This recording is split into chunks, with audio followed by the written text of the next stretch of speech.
हाय दोस्तों। आप सभी लोग कैसे हैं? आई होप सभी लोग ठीक होंगे। आज मैं बात करना चाहूँगा SSB head constable telecom physical के बारे में। SSB head constable telecom physical आप देख ही रहे हैं, डेली चल रहा है और सेंटर काफ़ी बच्चों के दूर दूर आए हुए हैं। आप लोग कमेंट कीजिएगा आप लोगों का सेंटर कहाँ पर आया हुआ है।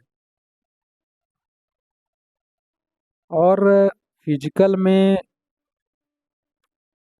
1600 मीटर की रेस है,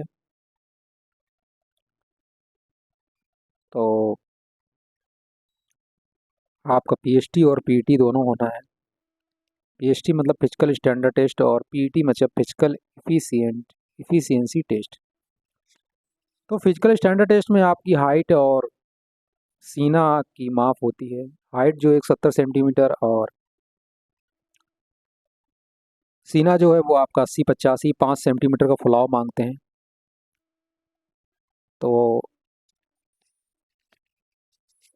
मैं अभी सेंटरों में देखा हूँ, ज़्यादातर सेंटरों में कि पीएसटी पीटी जो चल रहा है, तो हाइट में बच्चों की हाइट जो है वो कम पड़ जा रही है। आप लोग नोटिफिकेशन शायद नहीं देखते हैं, जब भी फॉर्म आते हैं तो आप लोग नोटिफिकेशन देखकर फॉर्म फिल कीजिएगा। इसमें जो भर्ती प्रोसेस में मानदंड रखता है बोर्ड, उसके अकॉर्डिंग आपको फॉर्म फिल करना चाहिए। यदि आपकी हाइट 170 नहीं है तो आप फॉर्म मत फिल कीजिए, क्योंकि कोई मतलब नहीं है। आप पीएचटी और पीटी में जाते हैं और वहाँ पर आपकी हाइट कम पड़ेगी और आप छाड़ दिए जाएंगे, सीधी बात। अब कोई कहे कि नहीं मेरी हाइट ज़्यादा है, कम है, मैंने वहाँ ना पाई थी, यहाँ ना पाई थी, इस चीज़ का कोई मतलब नहीं बनता है। आपको हाइट बार में लगाया जा रहा है और आप हाइट बार में आपकी हाइट कम पड़ जा रही है, तो आपकी हाइट कहाँ क्या नपी थी, आप किसी तरह की सफाई देते हैं वहाँ जाकर, तो इसका कोई मतलब नहीं बनता है।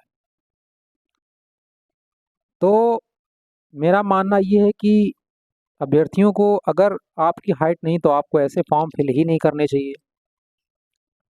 जिस भर्ती प्रोसेस मानदंड पे आप खरे नहीं उतर रहे हैं, समझ रहे हैं ना मेरी बात आप?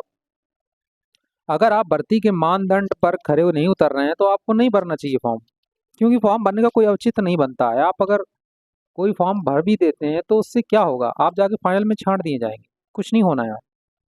आप मेरी बात समझ रहे हैं ना? बहुत से लड़के कहते हैं कि नहीं मेरा सीना है और मैं सीना में मुझे भगा दिया, ऐसा कर दिया वैसा कर दिया। क्यों कर दिया? सीना में किसी को शौक नहीं पड़ी कि आपके सीना में आपका सीना कम निकाल देंगे जबरदस्ती, या आपकी दुश्मनी है उनसे? दुश्मनी आपकी नहीं है, वो अपना क्राइटेरिया लेना चाहते हैं। भर्ती का जो क्राइटेरिया है उनका, उस क्राइटेरिया को आप पूरा कीजिए, आपको ले लिया जाएगा। अब आप वहाँ जाके बहस कर रहे हैं मेरा सीना है फिर भी मुझे बाहर कर दिया, क्यों कर दिया, इसका कोई मतलब नहीं बनता है।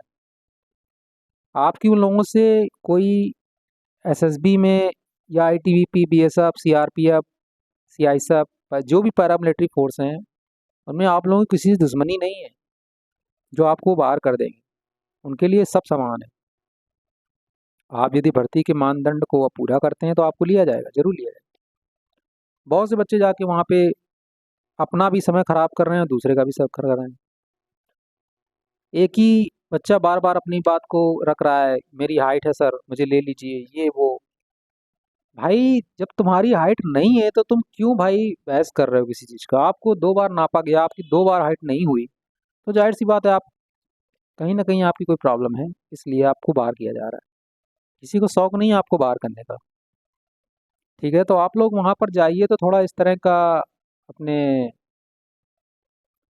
बिहेवियर को थोड़ा कंट्रोल करके रखिएगा, तो ठीक रहेगा। क्योंकि आप अगर भर्ती स्टाफ को कोऑपरेट करेंगे तो आपको भर्ती स्टाफ कोऑपरेट करेगा, और वहाँ पर आपकी वजह से जो अन्य अभ्यर्थी हैं उनको भी परेशानी ना हो, इस चीज़ का आप थोड़ा ध्यान रखिएगा। और रही बात रेस की, तो रेस भाई आप लोग तैयारी करते रहिए, दौड़ते रहिए। क्यों